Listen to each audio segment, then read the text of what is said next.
Hello, and welcome to Smart Investing Market Insights. I'm Krista Das, and today we are here to talk about the new oil Cold War. I'm referring to the battle over the untapped oil resources in Africa that will shift the winners from the losers and make vast fortunes for a select few. To discuss our growing demand for oil and gas and to reveal how to profit from Africa's black gold, I've invited Christian DeHamer, publisher of Taipan's Trading Services and chief strategist for Red Zone Profits. Chris, thank you for joining us. You're welcome. Before we get into these untapped oil resources and this African proxy fight, let's talk about the pressures at the pump. Gas is up, but so are futures. What's going on, Chris? Here's a shocker. The price of gas goes up in the summer. I know you can't believe it, but it's true. Every spring, the U.S. refineries slow down production due to annual maintenance. This year, they've hit more problems than normal. Consequently, inventories of U.S. gasoline have fallen for 3 months, up until last week. The average national price is now at $3.07. That's above the $3.05 post-Katrina highs. But because nothing is simple in this market, gasoline futures for June delivery fell 5 cents to settle at $2.30 on the New York Mercantile Exchange. The price just got a bit ahead of itself. The price of oil has also been heading higher.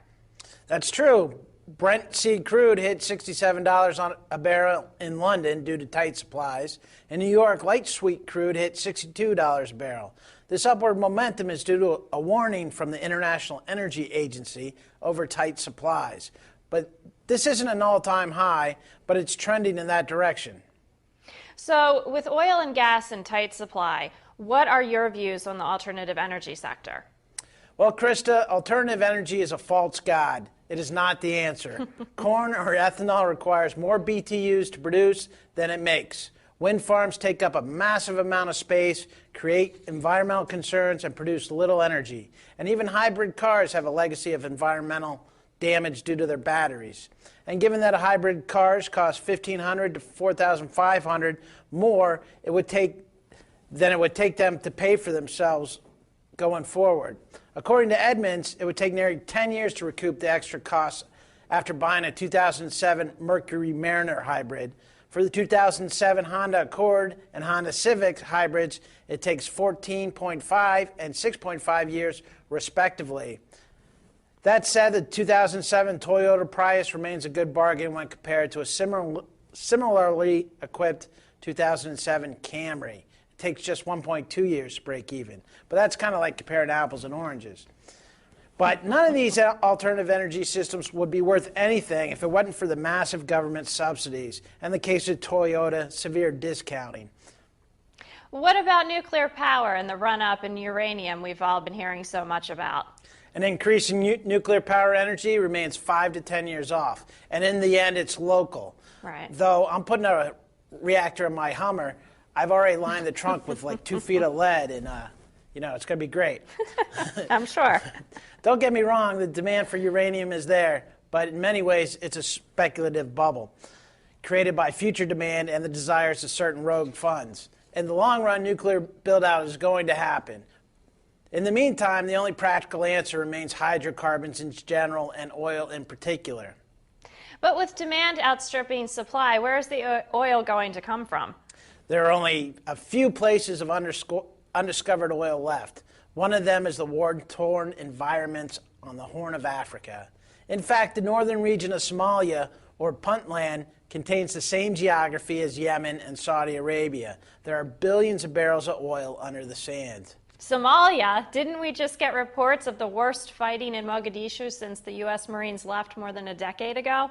That's true. The war rages on.